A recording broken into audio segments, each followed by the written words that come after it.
Hello students, आज हम discuss करेंगे class 9 subject economics chapter 3 poverty as a challenge. Students, इससे पहले ऑलरेडी मैं ये चैप्टर्स की वीडियो आपसे डिस्कस कर चुकी हूँ, जिसमें हमने पूरा चैप्टर एक्सप्लेन कर चुकी हूँ। जिन स्टूडेंट्स ने वो वीडियो नहीं देखी है तो पहले आप वो देख लें, और चैनल पे नए हैं तो चैनल को सब्सक्राइब करना ना भूलें। आइए स्टार्ट करते हैं student, important question and answers. सबसे फर्स्ट क्वेश्चन है इस चैप्टर का, व्हाट इज पॉवर्टी? पॉवर्टी क्या होता है? Poverty is a situation in which a person is unable to get the minimum basic necessity of life। एक ऐसी सिचुएशन जिसमें पर्सन को क्या नहीं मिल पाता, उसकी बेसिक नीड्स भी वो फुलफिल नहीं कर पाता। For example food, clothing and shelter for his और हर सस्टेनेंस, जो कि बेसिक नेसेसिटी है लाइफ की, वो भी उसको पूरी नहीं कर पाती, उसको हम कहते हैं poverty. Next question, what is mass poverty? Mass poverty क्या होती है? तो mass poverty is a situation in which a large section of people in economy are deprived of the basic necessity.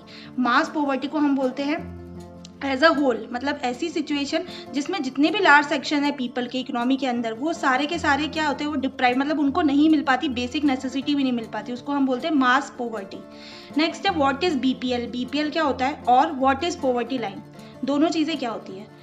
Answer, in India the concept of poverty line is use as a measure of absolute poverty. India के अंदर जो हम concept use करते हैं poverty line का, वो हम absolute poverty define करने के लिए करते हैं। एब्सोल्यूट मतलब बीपीएल को हम बोलते हैं below poverty line, is a line which demarcate the people who are living below the poverty from those who are living above the poverty line. Below poverty line हम बोलते हैं ऐसी लाइन होती है जो क्या बताती है, वो ये बताती है कि कौन से लोग जो रह रहे हैं वो अबव है या बिलो है पॉवर्टी लाइन के, और that are living above the poverty line और बिलो द पॉवर्टी लाइन। तो वो हमें कैसे पता लगता है? नंबर ऑफ पुअर्स का हम किस तरीके से काउंट करते हैं, वो काउंट करने के लिए हमारे पास होती है एक poverty line. Next question students, how is the poverty line estimated periodically? Name an organisation which is responsible for estimating poverty. किस तरीके से पॉवर्टी लाइन को एस्टिमेट किया जाता है पीरियडिकली, और कौन सी ऑर्गेनाइजेशन है जो रिस्पॉन्सिबल है पॉवर्टी को एस्टिमेट करने के लिए? तो poverty line is estimated periodically bye conducting sample survey. ये जो हम बोलते हैं पीरियडिकली क्या करा जाता है, इस डाटा को एक्सेस किया जाता है, और एक्सेस कैसे किया जाता है? सैंपल सर्वे के द्वारा। And these surveys are carried out by the national sample survey organisation. और जो सर्वेज कराते हैं उस ऑर्गेनाइजेशन का नाम क्या है? National sample survey organisation, NSSO। One word में भी पूछा जा सकता है, डिफाइन, या फिर आपको लिख सकता है write full form of NSSO, तो आपको लिखना है national sample survey organisation. Next question है, describe the poverty trends in India since 1973। 1973 से क्या पॉवर्टी ट्रेंड्स चले आ रहे हैं इंडिया के अंदर, उसको डिस्क्राइब करिए। Answer, there has been a substantial decline in poverty ratio in India from about 55% in 1973 to 30% in 2009 और 10।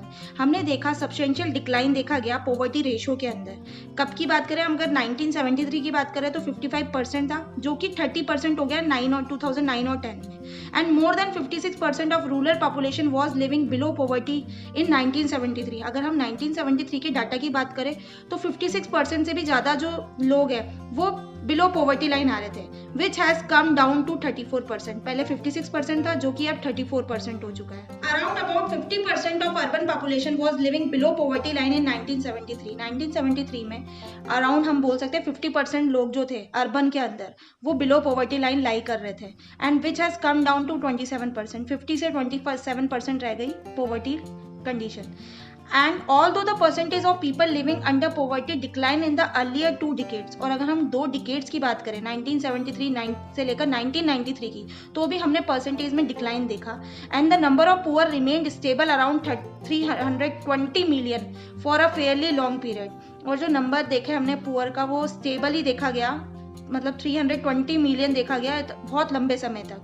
And if the trend continues, people below poverty line में come down to less than 20% in the next few years. और इसी तरीके से अगर trend चलता रहा तो आने वाले समय में हम काफ़ी ज़्यादा, मतलब हम बोल सकते हैं काफ़ी ट्रेंड कम हो जाएगा पॉवर्टी लाइन के अंदर, और मोर देन 20% जो नेक्स्ट फ्यू ईयर्स में हम और ज़्यादा डिक्लाइन देखने को मिलेगा हम लोगों को। Next question, discuss the major reason for poverty in India.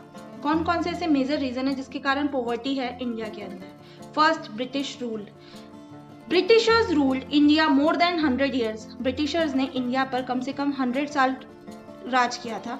And prior to the British rule traditional industries for intense textile flourish in India. और अगर हम ब्रिटिश रूल के समय की बात करें तो उस समय ट्रेडिशनल इंडस्ट्रीज थी इंडिया के अंदर और टेक्सटाइल धीरे धीरे फ्लरिश्ड हुआ इंडिया के अंदर।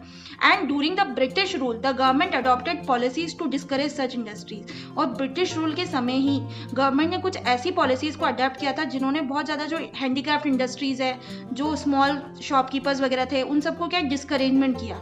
And this left millions of वीयर्स poor. और हमारे जो बहुत सारे वीवर्स थे जो हाथों से बनाते थे, कारीगरी करते थे, वो सारे क्या हो गए, पुअर हो गए। And even after 50 years of independent India, we can find a major section of the people engaged handicraft industries as downtrodden।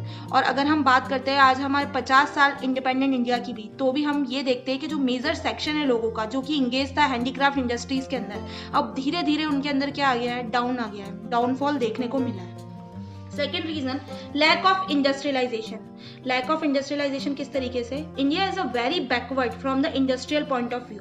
अगर हम इंडस्ट्रियल पॉइंट ऑफ व्यू की बात करें तो इंडिया को एक बैकवर्ड कंट्री माना जाता है, because hardly 3% of the total working population is engage in large scale industry. Large scale industries के अंदर ओनली 3% लोग हैं जो कि टोटल वर्किंग पॉपुलेशन है जो कि इंगेज रहते हैं। नेक्स्ट कारण है over dependence on agriculture. Agriculture पे बहुत ज़्यादा डिपेंडेंट है। Even after more than 60 years of independence, 60 साल से भी ज़्यादा इंडिपेंडेंस को होने के बावजूद भी more than 60% of our total population still depends on agriculture for its livelihood. अभी भी 60% से ज़्यादा टोटल पॉपुलेशन के लोग स्टिल किस पे डिपेंडेंट है, एग्रीकल्चर पे डिपेंडेंट है अपनी लाइवलीहुड के लिए। And due to shortage of inputs are agriculture is backward. और इनपुट्स की कमी की वजह से आज भी हमारा एग्रीकल्चर जो है वो बैकवर्ड कंडीशन में देखा गया है। Next reason, inflationary pressure. Inflation का मतलब होता है प्राइस हाई। तो upward trend in prices adversely affect the poor section of the society. जो प्राइस हाई का कॉन्सेप्ट है वो इंडिया में बहुत ज़्यादा है, जिसके कारण बहुत ज़्यादा सोसाइटी के अंदर देखा गया है, जो कि एक मेन रीजन है फॉर पॉवर्टी। नेक्स्ट रीजन है unemployment. Due to lack of job opportunities more than 90 lakhs of our total working force is unemployed. यहाँ पर जॉब, जो इंडिया है कंट्री, उसके अंदर लैक ऑफ जॉब अपॉर्चुनिटीज है, यूथ को भी इनफैक्ट अच्छी जॉब्स नहीं मिल पाती है, और 90 लाख ऐसे टोटल वर्किंग फोर्स है जो कि हमारे यहाँ पर अनएम्प्लॉयड है। Next reason, next question, state any 4 ways to reduce poverty in India. Poverty को रिड्यूस करने के कोई से भी 4 तरीके बताइए। Answer, there is a need to invest in agriculture and industrial sector. India अगर रिड्यूस करना चाहता है पॉवर्टी तो उसको क्या करना पड़ेगा, इन्वेस्ट करना पड़ेगा दोनों सेक्टर में, एग्रीकल्चर में और इंडस्ट्रियल सेक्टर में। And the investment in both this sector will lead to higher economic growth. अगर दोनों सेक्टर में इन्वेस्टमेंट किया जाए तो इकोनॉमी में भी क्या होगा, हायर ग्रोथ देखा जाएगा। And higher economic growth rate is expected to provide to more economic opportunities. और अगर हाई इकोनॉमिक ग्रोथ होगी तो ऑब्वियसली सी बात है अपॉर्चुनिटीज भी क्या होगी, हाई होगी, ज़्यादा से ज़्यादा लोगों को एम्प्लॉयमेंट मिलेगा। Next, increasing stress on universal free elementary education will help in the formation of human capital। अगर ज़्यादा से ज़्यादा हम स्ट्रेस दिया जाए यूनिवर्सल फ्री एलिमेंट्री एजुकेशन के अंदर, तो ये एक बहुत इंपॉर्टेंट वे है जिससे कि हम क्या कर सकते हैं, पॉवर्टी को रिड्यूस कर सकते हैं। Next, there is need to check high birth rate. अगर कंटिन्यूस चेकिंग की जाए हाई बर्थ रेट के ऊपर, तो high birth rate leads to a mismatch between resources of the population. तो हाई बर्थ रेट भी एक तरीका हो सकता है जो कि क्या करेगा, जो कि हमारे रिसोर्सेज है, यूजफुल रिसोर्सेज है और पॉपुलेशन है, दोनों पे कंट्रोल कर सकता है। तो हम उसको चेक करें बर्थ रेट पे। Next, there is need for the empower women and economically weaker section of the society. और गवर्नमेंट को ये भी ध्यान देना चाहिए एम्पावरमेंट का, वुमेन एम्पावरमेंट पे, और जो वीकर सेक्शन है सोसाइटी का उसको ऊपर उठाने की कोशिश की जाए। तो ये एक बेटर तरीका है जिससे कि हम रिड्यूस कर सकते हैं पॉवर्टी को इंडिया के अंदर। Question, name a scheme which was launch to create self employment opportunities for the educated youth in the rural areas. ऐसी स्कीम का नाम बताइए जो कि लॉन्च करी गई है जिससे क्या क्रिएट हो सके, सेल्फ एम्प्लॉयमेंट अपॉर्चुनिटीज क्रिएट हो सके एजुकेटेड यूथ के अंदर। वो कौन सा स्कीम है, तो answer the prime minister Rozgar Yojana. Next question, mention any 2 indicators of poverty. Poverty को मेजर करने के कोई से भी 2 इंडिकेटर्स, पहला level of income, second level of consumption. Next question, poverty is a curse upon humanity. हम पॉवर्टी को एक बाधा मानते हैं ह्यूमैनिटी के ऊपर। एक्सप्लेन करिए 2 एग्जाम्पल के थ्रू किस तरीके से है ऐसा। तो people is a curse because, people क्यों एक तरीके से बाधा है, because most of the poor people live in a sense of helplessness. जो भी आज हमारे यहाँ पे पुअर लोग रहते हैं वो हेल्पनेस बोल सकते हैं कि हेल्पलेसनेस इसलिए बोल सकते हैं क्योंकि उनके पास कोई भी चीज़ें ऐसी नहीं होती जिससे कि वो ऊपर उठ सके।